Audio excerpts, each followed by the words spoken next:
నిరీక్షణ prayer house మరియు centres సంఘముల తరపున జగద్రక్షకుడైన యేసుక్రీస్తు నామములో మీ అందరికీ నా వందనములు.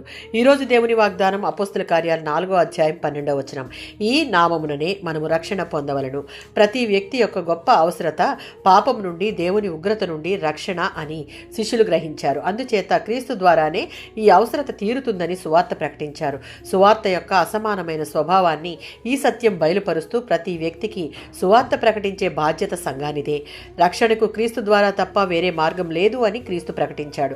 ఈ రక్షణలో పాప విముక్తి అనగా పాపదాస్యం నుండి విడుదల, క్రీస్తులో నూతన జన్మ, తద్వారా దేవుని లెక్కలోనికి న్యాయవంతులుగా అవడం, శాశ్వత జీవం, దేవుని సన్నిధిలో ఉండడం మొదలైనవి ఇమిడి ఉన్నాయి. యోహాను సువార్త 14వ అధ్యాయం 6వ వచనం.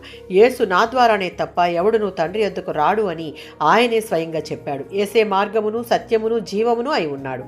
యేసు ఒక్కడే దేవుని యొద్దకు వెళ్లే మార్గాన్ని ఏర్పరచగలడు. ఎందుకు అంటే ఆయన మాత్రమే మన పాపములకు వెల చెల్లించాడు. ఆయనే సత్యం. దానికి విరుద్ధంగా చేసే ప్రకటనలన్నీ అబద్ధమే. ఆయన ఒక్కడే జీవమై ఉన్నాడు. ఆయనలోనే జీవముంది. అందువల్లే ఆయన తన యందు విశ్వాసముంచు వారందరికీ నిత్య జీవాన్ని ఇవ్వగలడు. అన్నీ వెరసి పాపులమైన మనందరి రక్షణకు ఒకే ఒక్క మార్గం ఆయనే.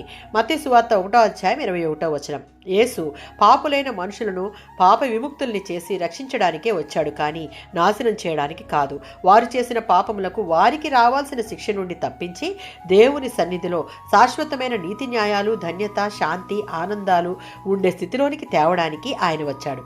అత్యున్నత సింహాసనము నుండి నా కొరకు ఈ భూమి మీదకి వచ్చిన దేవుని యొక్క ఉద్దేశం పాపపు దాస్యము నుండి విడిపించి మనం చేసిన పాపమునకు ప్రాయశ్చిత్తంగా తన విలువైన ప్రాణాన్ని బలిగా అర్పించాడు.